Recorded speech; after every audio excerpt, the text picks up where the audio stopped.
Majority Leader McConnell cited civil rights legislation yesterday, as well he should, because he was alive to witness the harassment, jailing, and betrayal of those responsible for that legislation by a government sworn to protect them. He was alive for the redlining of Chicago and the looting of black homeowners of some $4 billion.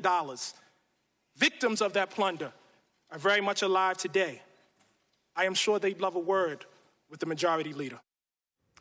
Journalist and author Ta-Nehisi Coates going directly at Majority Leader Mitch McConnell during yesterday's congressional hearing on reparations. On Tuesday, McConnell said he doesn't believe reparations are necessary and that the U.S. has made enough major gains by passing civil rights legislation and electing an African-American president. Jason Johnson, Donny Deutsch back with me. Jason, what's your reaction to Coates' comments and put into perspective the whole picture and how strategic Mitch McConnell is, whether you like him or not?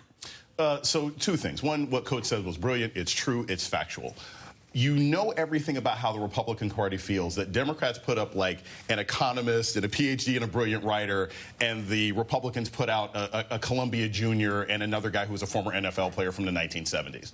The absolute refusal to even have discussions. Remember, this is just for a bill to research it. The refusal to even have a discussion. But people don't realize that, Jason. People don't realize this is just for a bill to discuss how do we improve things. Right. And Mitch McConnell's attitude is basically, I don't care, because Mitch McConnell isn't overly concerned about addressing the inequality in our government and our economy and the lack of humanity with which large swaths of America are perceived.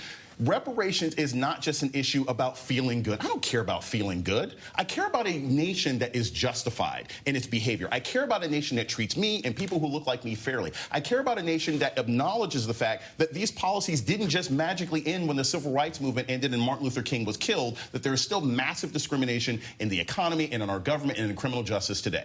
To the degree that Mitch McConnell doesn't want to address that, he defines what the Republican Party is today. Donny? Mitch McConnell, the fact that he's the ignorance and the abhorrence of saying, oh, we elected a black president, so that kind of evens the score of the most deplorable history notion of who we were as a country with slavery. Having said that, and I keep going back to the world is not okay until we beat Donald Trump. You want to solve racial issues, you want to solve immigration issues, and that this issue. Forget that the issue itself, morally and nobly, is the right thing to talk about and address.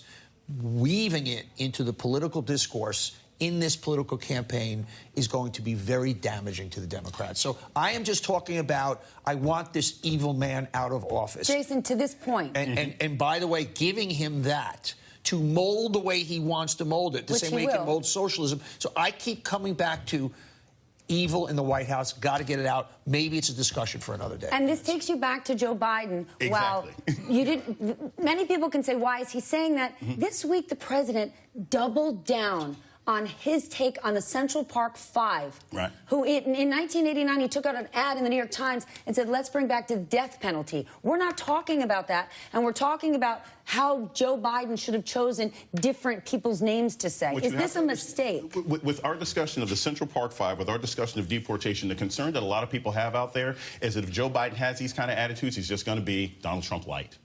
And that's what people But is Donald Trump light better than Donald Trump?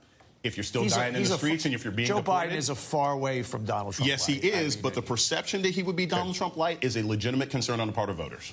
Jason, Donny, thank you so much. That wraps us up this hour. I'll see you at 1 p.m. Coming up right now, more news with Hallie Jackson.